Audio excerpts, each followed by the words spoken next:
2018 Hyundai Elantra. To show you how to reset the maintenance reminders. What you're going to want to do is you're going to want to use the button right here you have on the steering wheel, this menu button, and you're going to be looking at the gauge cluster here, and you're going to want to put it on this gear setting that's right here. Okay, get it over to the gear. Then you're going to use the steering wheel to go down until you get to service interval, and you're going to press OK here. Alright, and then currently the service interval, see how it's checked? You can uncheck it and turn the whole system off, or check and turn it back on. But you're going to go right down to where it has the mileage right there.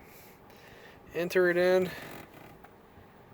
Okay, you can set it for whatever you want to set it.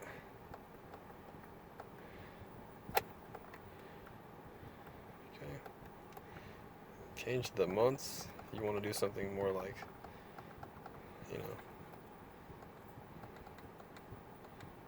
10 months max, 12 months. Well, depends on the type of oil you're using, but that's pretty much it. You can come in here and just change your service, or you can just turn it off all the way.